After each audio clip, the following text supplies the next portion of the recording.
Hai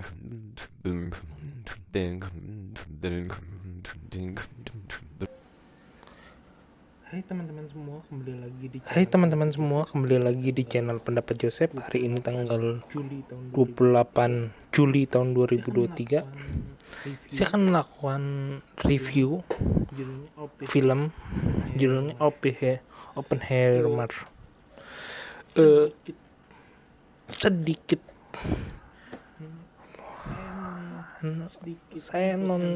Sedikit info, saya nonton film drama bioptik itu banyak.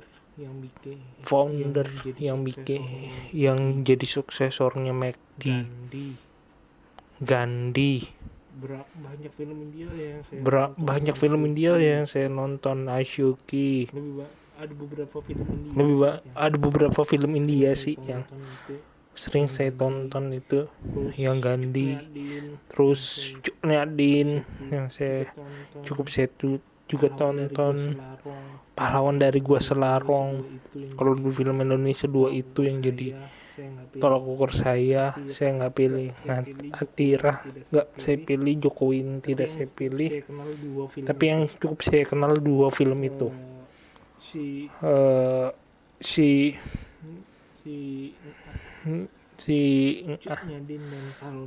Cuk Nyadin dan Palon Gula Selarong.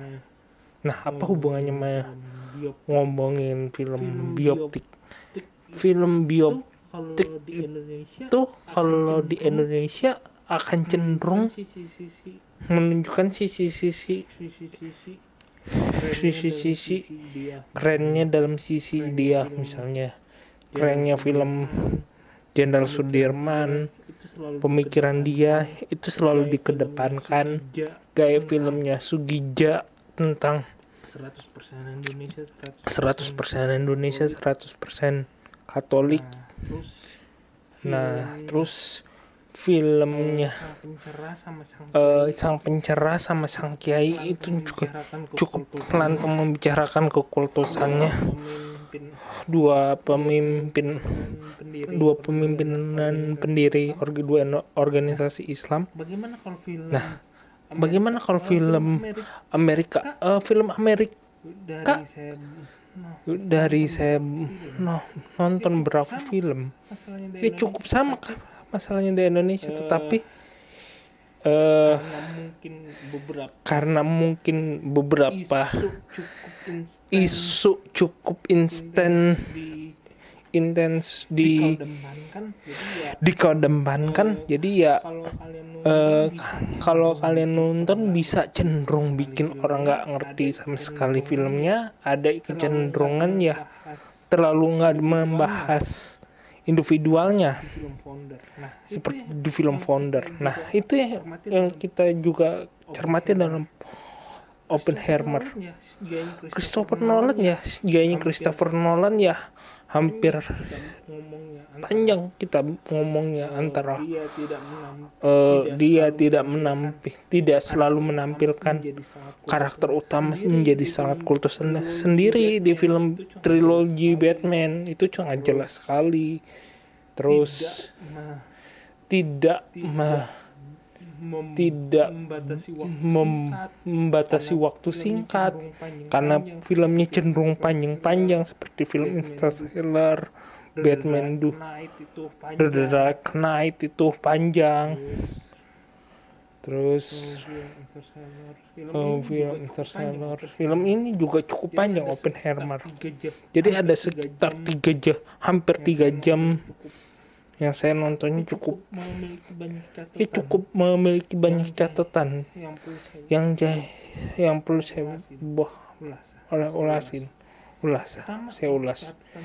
Pertama, catatan yang perlu kita ulas adalah apresiasi kita terhadap porsi karakter yang ditampilkan. Memang Oppenheimer, kalau kita berbicara di tahun 40-an, 60-an, memang kita fokuskan kembali di antara tahun 30-an, 40-an, di mana lebih lanjut lagi tahun 1920-an, bagaimana pengembangan ilmiah semakin mutakhir, tokoh-tokoh eksak mulai muncul, Robert Oppenheimer, Einstein, Leeuwenhoek, tokoh-tokoh politik mulai muncul, karena di alur 20-an sampai ke 40-an banyak pekerjaan yang cukup bonafit saat itu, dan salah satunya selain politisi ya seorang ilmuwan bonafit. Waktu saya baca bukunya Einstein Bicara Damai pun, Einstein juga kalau kita kulik beberapa tulisannya ke tokoh Brennan Russell kalau nggak salah, tokohnya itu ya cukup berbicara ilmiah juga. Seorang catatan orang demonstran Hogi juga tampilnya, kalau kita baca bukunya, sangat cukup ilmiah sekali, seorang pemikir ilmu politik yang sedikit cukup berbau sejarah. Nah, itu terjadi Oppenheimer. Dia sebagai penemu pemikir ilmiah. Film itu ditampilkan juga mengikuti beberapa sudut pandang memang khas Christopher Nolan, dan itu memberikan elemen kuat di dalam film tersebut, di mana di satu sisi kamu akan menemukan Oppenheimer berjalan bersama orang, memandang seseorang yang punya sejarah tersendiri, bagaimana dia waktu ditampilkan melihat Einstein, terus adegan dia ingin meracuni gurunya. Itu ya kalau kita ngomongin di film bioptik, itu akan selalu muncul bagaimana perkembangan emosional tokoh, terus kejadian-kejadian yang mengguncang emosional dia, momen-momen yang membentuk karakter dia itu ditampilkan cukup jelas, sehingga kalau kalian menonton memang butuh banyak tarikan nafas bagi orang yang masih meragu bahwa film ini mau diarahkan kemana, karena kalian juga harus ngerti Christopher Nolan memang orang yang sutradara yang sering menambahkan plot film, dua plot apa tiga plot dalam filmnya. Maksudnya kita bayar POV, sudut pandangnya, bukan plot, sudut pandangnya. Hal itu terjadi dengan scan, misalnya kalian menemukan bagian film yang berwarna dan bagian film yang tidak berwarna. Misalnya kalau yang berwarna yang dianggap menampilkan kejadian bagaimana orang di sekitarnya si Oppenheimer, atau yang di dalam yang hitam putih itu Oppenheimer, bagaimana orang memandang Oppenheimer sendiri, dan bagaimana Oppenheimer memandang orang tuh memang sangat jeli. Christopher Nolan memasang momen seperti itu, walaupun tidak kita pungkiri gaya seperti itu akan membuat durasi cukup lama, karena harus menjelaskan, harus memainkan emosi, plot harus kuat, harus pas, permainan emosi harus pas, scan harus pas, dan itu juga itu memang wilayahnya Christopher Nolan, dan juga didukung oleh artis-artis yang punya nama besar. Kita tahulah ada Robert Downey Jr., ada Cillian Murphy yang jadi Robert Oppenheimer, ada juga sih yang Tom Conti ya. Tom Conti udah lama saya nggak lihat dia. Dia jadi Albert Einstein dan scan-nya cuma cukup sebentar saja. Ada juga Gary Oldman yang pernah bermain di film Dark Knight, Batman. Ya, pilihan untuk beberapa artis yang pernah ikut bermain di beberapa film Nolan ya. Dalam arti Chris Nolan udah tahu artis itu karakternya seperti apa, dia bisa meramu dan memalukan kan ya. Memang Christopher Nolan juaranya.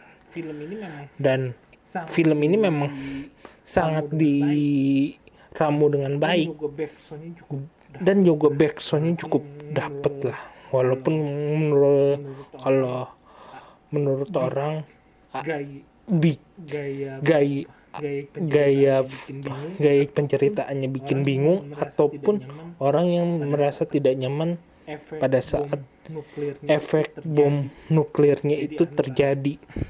Jadi antara epicnya cahaya yang ditampilkan dengan suara yang menggelegar itu, ada rambatan suara. Memang teorinya memang seperti itu. Ataupun kalau kalian pernah cermati, memang itu cukup ada di dalam catatan eksak maupun catatan sejarah sendiri. Kayak sebuah catatannya. Sejarah kan beda kalau ilmu eksak atau fisika sendiri mencatat ini sebagai catatan penelitian dan keilmuan sendiri. Kalau sejarah memandangnya memang sebagai sebuah rangkaian. Jadi kalau sejarah ngomongin misalnya ngomongin eksak bom atom itu karena bisa terperinci ya, karena dia mempelajari fisika dan memberitakannya lagi. Sesimpel itu ya. Jadi yang catatan menurutku yang menjadi sebuah kekuatan dalam film Oppenheimer itu, kalau kita mengatakan filmnya kayak Amerika, film Hollywood, kualitasnya memang berbeda. Itu satu hal dan itu jawaban pendek. Jawaban jelasnya adalah yang menjadi kekuatan film ini adalah Christopher Nolan berhasil sekali lagi menempatkan film lama sebagai film bagus dalam beberapa segi. Pembentukan alur yang kuat, artis-artis yang tepat, jalan cerita yang cukup pas, cukup ciamik, peramuan dalam beberapa elemennya cukup bagus. Walaupun kalau kita sebagai penonton di Indonesia mungkin kita akan merasa film ini terlalu panjang dan kadang kita belum nyampe dengan pengertian adegan-adegan yang menurut kita mesti bisa dipahami dengan waktu yang lebih lama. Nah, itu menyebabkan bagiku salah satu kekurangan film ini yang menurutku cukup fatal adalah untuk bahas sebagian besar penonton di Indonesia. Kalau orang nontonnya sekarang Barbie atau beberapa atau orang pihak ketiga film horor itu menurutku tidak aku menarik kesimpulan ngapain nonton film ini ya. Tantangannya adalah film ini harus tontonnya itu menurutku banyak juga orang Indonesia akan berpikir ulang menonton seperti ini walaupun gaya filmnya bagus tetapi ya sekali lagi durasi menurutku hampir 3 jam itu bisa menjadi orang untuk berkata tidak, karena ya dulu waktu saya nonton Bumi Manusia. Ada juga orang yang di tengah nonton film ngomongin scan ini kok nggak ada si mamahnya marah, nyanyi ontosornya marah, bagian bersetubuhnya itu sama yang kan, itu kan sama kayak kalau kita nonton film lama, filmnya nggak ngerti kok tiba-tiba ada perselingkuhan. Hampir film Amerika kadang-kadang juga bioptik juga ada yang sedikit membahas perselingkuhan. Founder juga seperti itu. Jadi ya menurutku menurutku kalau film ini dipotong, dibagi dua bagian cerita, menurutku akan mungkin bisa meraih pasar yang lebih jelas, lebih besar. Mungkin cukup sekian dari saya, kurang lebih mohon maaf. Jika ada kritik dan saran, tulis di komentar. Jika mau berinvestasi silakan klik link Saweria di deskripsi. Jika mau jika suka sama video ini silakan klik like dan subscribe channel Pendapat Joseph. Terima kasih.